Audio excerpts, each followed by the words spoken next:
La misericordia ha vuelto al corazón de la Iglesia. El Papa Francisco cierra el domingo la Puerta Santa en San Pedro y clausura el jubileo. Monseñor Fisichella, que lo organizó. En Roma, por lo menos 22 millones de fieles. Los gestos del Papa un ejemplo para todos. A punto de llegar el documento Misericordia et Misera.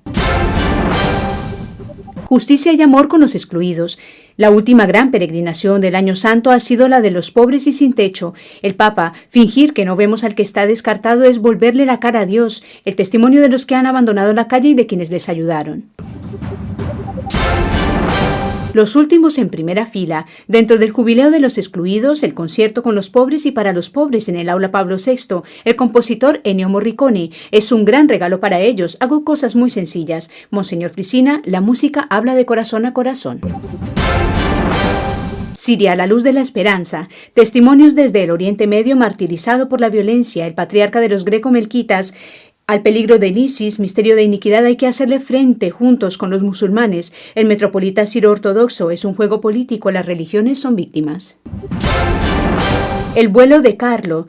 En un documental y en un libro, testimonio de vida del siervo de Dios Carlo Acutis, jovencísimo, enamorado de Jesús y de la Eucaristía, que murió a los 15 años. El periodista Gori transmitía entusiasmo con el ejemplo, convirtió a los empleados domésticos hindúes.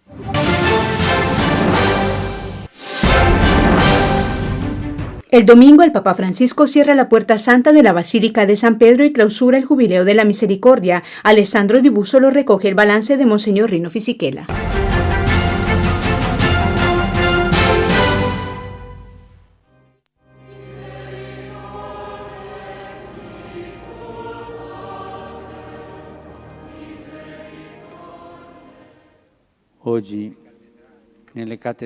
Hoy en las catedrales y en los santuarios de todo el mundo se cierran las puertas de la misericordia.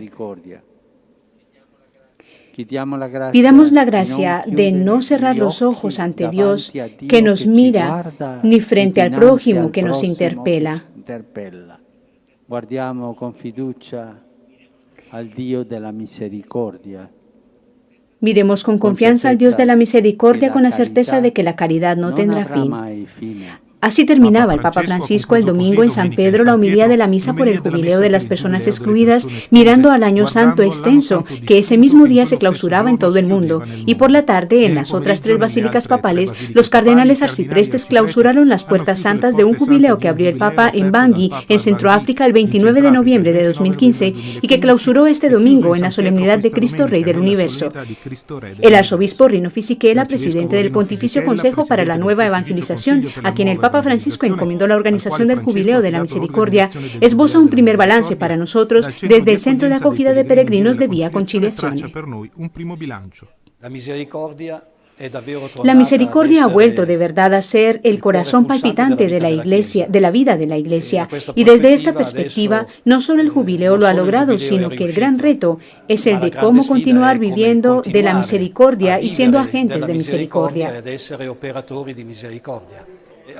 A Roma, en los actos, los que han cruzado la Puerta Santa, a los Ángelus, han venido por lo menos 21 millones de peregrinos. Pero es también la primera vez que un jubileo se ha abierto en todo el mundo.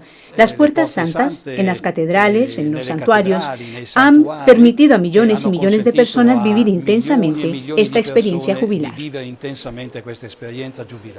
Fuera en la Vía Conciliazione, un pequeño grupo de peregrinos procesiona detrás de una cruz de madera por el recorrido reservado que la gente ha percibido como un signo de oración y peregrinación. Millones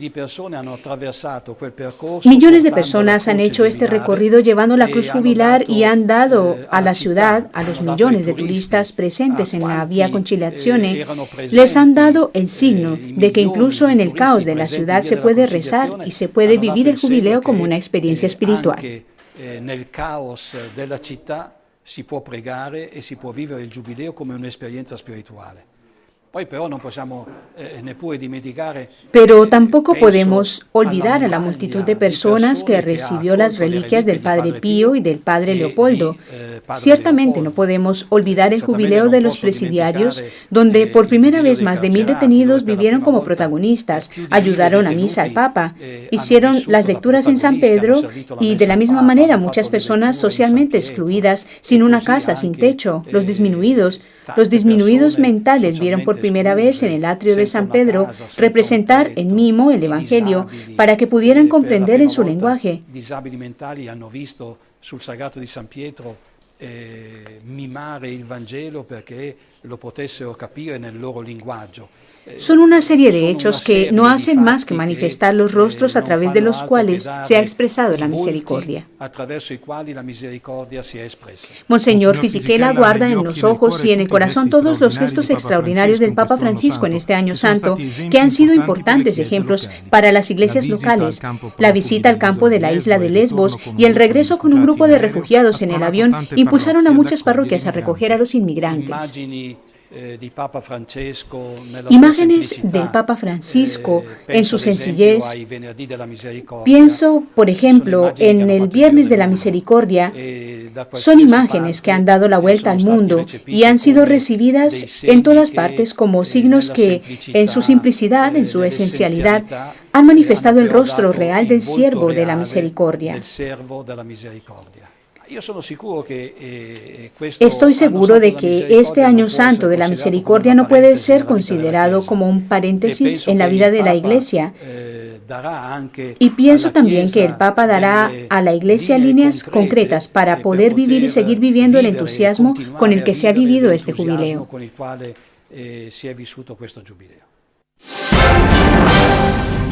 Nuestra profundización está dedicada a la última gran peregrinación de este año santo, la de las personas excluidas. Lo ha preparado Cecilia Sepia.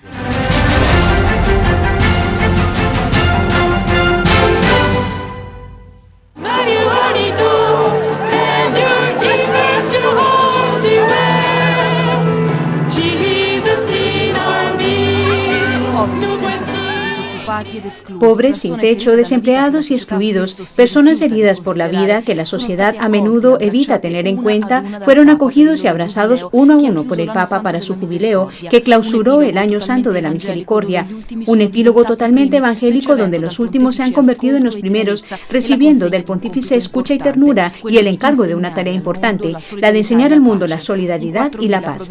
Unos 4.000 procedentes de 23 países distintos llenaron el aula Pablo VI, llevando al Papa su testimonio.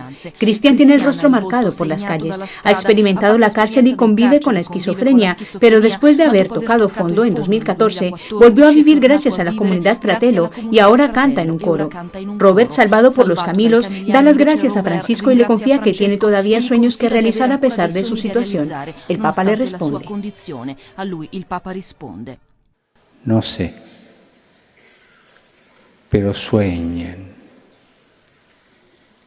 Y sueñen que un día podrían venir a Roma y el sueño se realizó.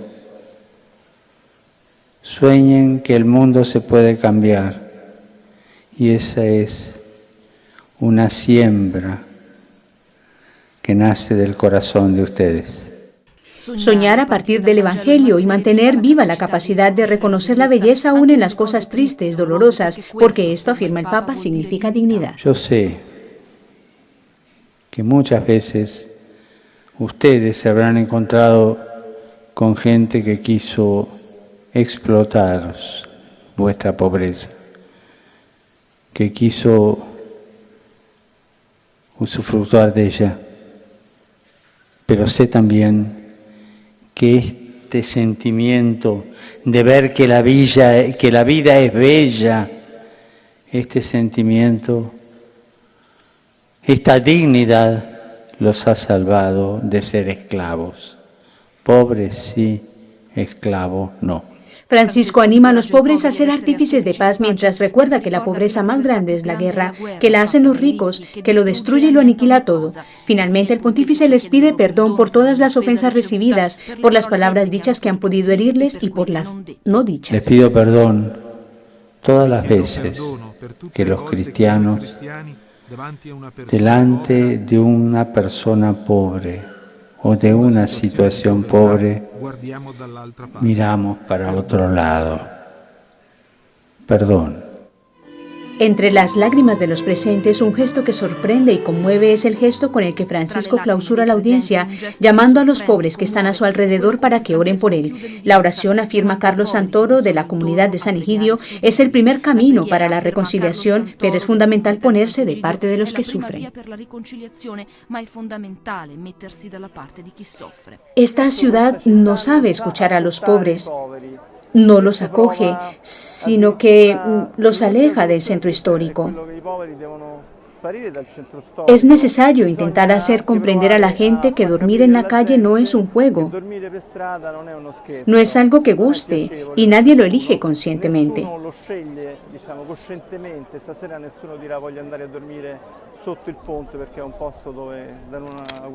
A menudo a todos nosotros nos falta identificarnos, preguntarnos, si yo fuese pobre, tan pobre como para no tener nada, ¿cómo sería? Contra la indiferencia y la costumbre, contra el descarte y la injusticia cuyas víctimas son los pobres, Francisco exclama también durante la misa en un San Pedro lleno de fieles: abrir los ojos ante los numerosos Lázaros que yacen en nuestras puertas. Esta es su advertencia y recuerda que todo pasa, todo acaba, incluso los reinos más gloriosos, solo el prójimo y el Señor permanecen.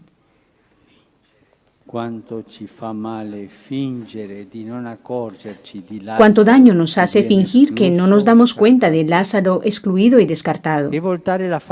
Es volverle la cara a Dios. Es volverle la cara a Dios. Es un síntoma de esclerosis espiritual cuando el interés se concentra en las cosas que hay que producir en vez de en las personas a las que hay que amar. Es una gran injusticia que nos debe preocupar. Al final del jubileo de las personas excluidas, el Papa expresa su deseo de que el 13 de noviembre pueda ser recordado como la jornada de los pobres.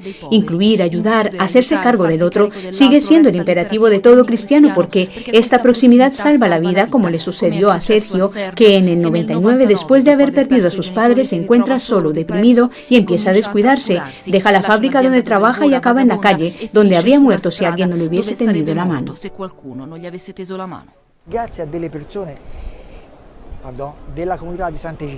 Gracias a las personas de la comunidad de San Egidio, que sin pedirme nada a cambio, me dieron las dos cosas para mí más importantes en mi vida: la ayuda material, ropa, duchas, mesa, pero sobre todo me dieron amistad. Me hanno dato quella cosa che per me è l'amicizia, perché fuori io, come tanti altri, soffrivo di solitudine, porque fuera como tantos otros sufría la soledad, porque la gente dice, pobrecitos, pero después nos evita.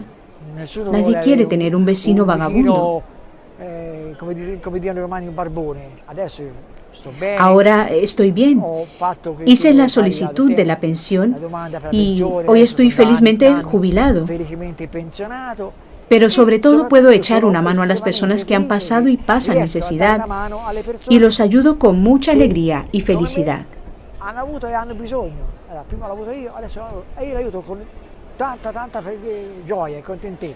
Dentro del jubileo de las personas excluidas, también el concierto con los pobres y para los pobres con el compositor Ennio Morricone. Le ha entrevistado Andrea Mazzucca.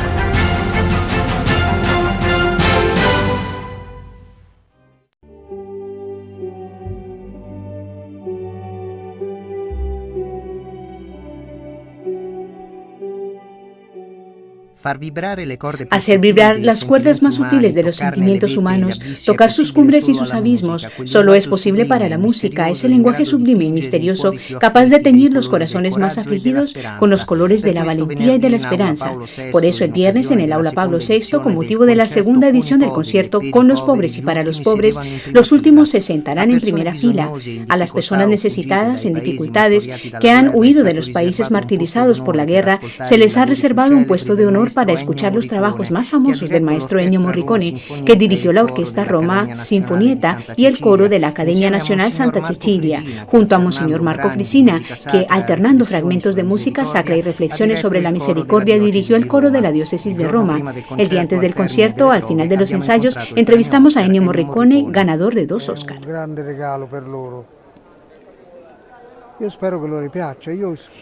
Es un gran regalo para ellos. Espero que les guste. He elegido piezas no complicadas. Había programado piezas muy difíciles. Tenía delante una orquesta sinfónica y no tenía que ser música de cine, por lo que había elegido piezas más complicadas para ellos que no están acostumbrados a escuchar música. Después cambié completamente el programa y hago cosas extraordinariamente sencillas. Este año las ofrendas de los presentes al final del acto se dedicarán íntegramente a la construcción de la nueva catedral en Moroto, Uganda, y de una escuela agraria en Burkina Faso. Y otra vez la melodía más armoniosa es la que se escribe en el pentagrama de la misericordia. Está con nosotros el director del coro de la diócesis de Roma, Monseñor Marco Frisina. L'anno scorso era bellissimo vedere gli occhi sgranati di gente que El año pasado era muy hermoso ver los ojos maravillados de gente que había atravesado el Mediterráneo entre gritos, estrépito, bombas, y venían a escuchar música a un lugar precioso como el Aula Pablo VI. Veía mucha gente alrededor. La música es para ellos, estarán en primera fila, los demás estarán detrás. Este momento es para ellos. En todas las situaciones la música sabe construir puentes y derribar muros para permitir que el amor de Dios nos visite y revigorice nuestro espíritu.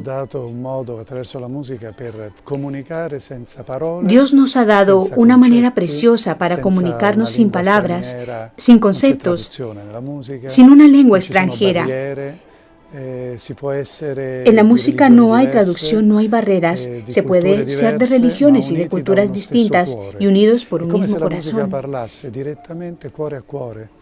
Es como si la música hablase de corazón a corazón, sin prejuicios ni incomprensiones previas que puedan limitarnos. Y esto es algo muy grande.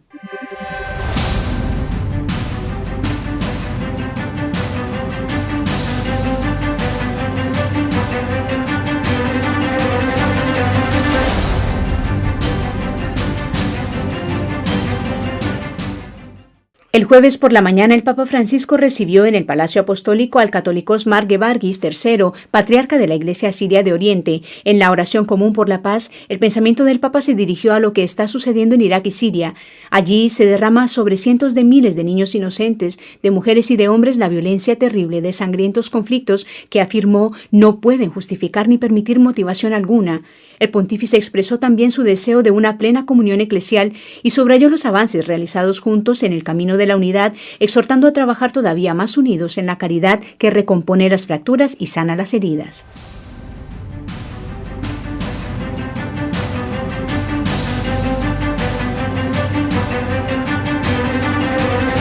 El jueves el Papa Francisco recibió en audiencia a los participantes en la conferencia de la Unión Internacional de Empresarios Cristianos, UNIAPAC. El pontífice tocó el tema del dinero, de la corrupción y de la inmigración, recalcando la importancia de recuperar el sentido social de las actividades financieras y bancarias. El crédito, dijo, debería ser accesible para las familias, para las pequeñas y medianas empresas, para los agricultores, porque el dinero debe servir, no gobernar. Pero el extendido culto al dinero desencadena otra plaga, la de la corrupción, un fraude a la democracia que abre la puerta a otros males terribles como la droga, la prostitución y el tráfico de personas, la esclavitud, el tráfico de órganos y el tráfico de armas.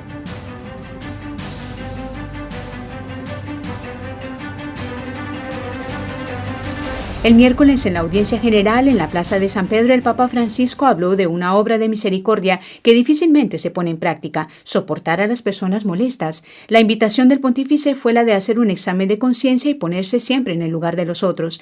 La exigencia de aconsejar, advertir y enseñar, dijo, no debe hacer que nos sintamos superiores, sino que nos obliga antes de nada a entrar en nosotros mismos para verificar si somos coherentes con lo que pedimos a los demás. Es necesario, pues, ser pacientes cuando soportamos, y concluyó, humildes y sencillos cuando aconsejamos.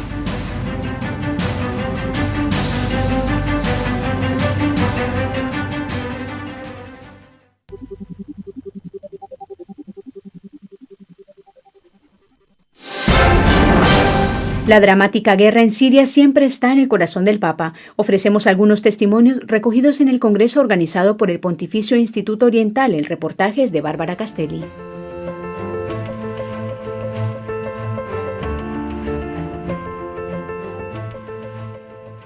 Oltre 5 anni di guerra non hanno spezzato la speranza della Siria, come non hanno strappato il tessuto sociale que nel quotidiano cerca di promuovere la pace anche oltre. Más de 5 años de guerra no han quebrantado la esperanza en Siria, como tampoco han destruido el tejido social que en su vida cotidiana busca promover la paz incluso fuera de sus propias fronteras.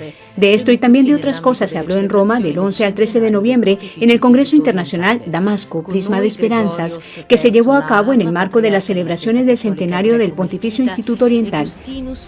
Están con nosotros Gregorios III Laham, patriarca de la Iglesia Católica Greco-Melquita, y Justinus Boulou Safar, metropolita de la Iglesia Siro-Ortodoxa de Antioquía.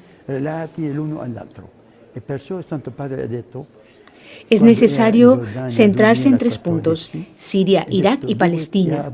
Son 3 puntos unidos.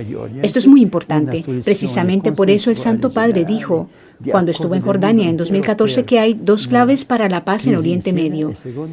Una solución consensada, un acuerdo del mundo entero para la crisis en Siria y, en segundo lugar, justicia para los palestinos. Una vez que se encuentre la solución para estas 2 cuestiones, podremos avanzar de verdad por el camino de la paz. ISIS no es una realidad. Como dice San Pablo, Mysterium Iniquitatis es el misterio de la iniquidad el que está trabajando en el mundo. Por eso pensamos en cómo podemos afrontar la cuestión. El peligro está muy generalizado y por eso debemos movernos juntos.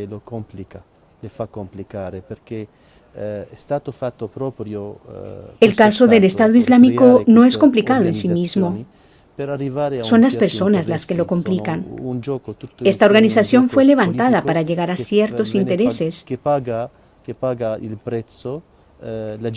Se trata de un juego político cuyo coste solo paga la gente pobre, tanto cristianos como musulmanes. En esta extraordinaria cuna de historia desfigurada desde hace demasiado tiempo por la violencia que se cierne sobre todo sobre los civiles indefensos, las distintas confesiones están llamadas a no dejar que se apague la llama de la esperanza, erradicando formas de fanatismo que no tienen nada que ver con la religión. La Iglesia en Siria ha permanecido fiel. Nadie se ha ido. Los patriarcas, los obispos, los sacerdotes, religiosas, todos. Y son el factor más importante para la ayuda material y espiritual para la gente, también para los musulmanes. Somos una iglesia de diaconía, de servicio. Y en segundo lugar, la relación entre cristianos y musulmanes ha mantenido la normalidad a pesar de la crisis.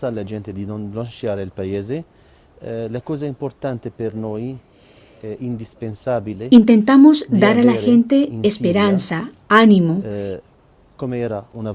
invitándoles a no dejar el país. Lo más importante para nosotros, diría que indispensable, es tener en Siria, como sucedía una vez antes de la guerra, un Estado civil, en el sentido de que no podemos existir, no podemos estar bajo un Estado religioso que nos separa la religión de la política.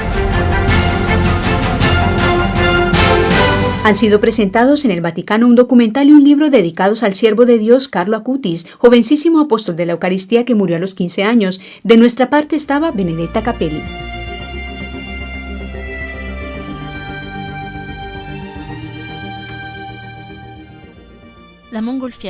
El globo para subir a lo alto necesita descargar los lastres. De igual manera, el alma para elevarse al cielo necesita quitar también los pequeños lastres que son los pecados veniales. De esta manera explicaba Carlo Acutis a sus niños de catecismo qué era la confesión. Lo hacía con la sencillez del que lo había comprendido todo ya a los 15 años. Y poco después, el 12 de octubre de 2006, finalizaba su vida terrena a causa de una leucemia fulminante. Había recorrido como adolescente la autopista hacia el cielo, acercándose todos los días a los sacramentos, participando en la adoración eucarística, rezando el rosario y, sobre todo, tendiendo la mano a los demás. De la extraordinaria aventura de Carlo Acutis hablan el periodista del Osservatore Romano, Nicola Gori, en su segundo libro sobre el joven, Un genio de la informática en el cielo, y un documental producido por la Secretaría de Comunicación presentado en la Filmoteca Vaticana. En la sencillez se ve una profundidad increíble porque para su edad era una persona que entusiasmaba. En el verdadero sentido de la palabra, consiguió, hablando y sobre todo con su ejemplo, la conversión de los empleados domésticos de su casa. Como su familia era acomodada, tenían domésticos hindúes que se convirtieron, pidieron el bautismo después de que Carlo les diera una catequesis diaria. Un chico como los otros que vivió en plenitud su adolescencia, deportista, enganchado en Internet, amante de los viajes y de la tecnología en general, pero con una vibrante pasión por la santidad. Cada uno se pone al sol, decía, se pone moreno, pero cuando se pone delante de Jesús Eucaristía se hace santo. Jesús, su amigo, su corazón, la madre de Carlo, Antonia. Era abierto con tutti, ecco, quando c'è stato il funerale. Era abierto con todos. En su funeral, una cosa que me impactó fue que la iglesia estaba completamente llena. Incluso había gente fuera que no podía entrar. Ver a tanta gente, musulmanes, indios, pakistaníes, algo inexplicable. Me preguntaba quién ha invitado a todas estas personas. Todos eran amigos de Carlo. A partir del funeral he descubierto también facetas de Carlo de las que yo, como madre, no era consciente. Mientras se está a punto de finalizar la fase diocesana del proceso de beatificación, las visitas a su sitio web, desde Alaska hasta la India, siguen aumentando. Hay 50.000 visitas a la semana. La exposición sobre los milagros eucarísticos que realizó ha visitado los 5 continentes. En Francia hay un instituto dedicado a él. Son numerosos los grupos de oración vinculados a Carlo y a su espiritualidad. Matteo Ceccarelli, el director del documental Mi autopista para el cielo, descubrió a Carlo mientras estaba luchando contra una enfermedad hoy curada y después lo encontró en una imagen especial.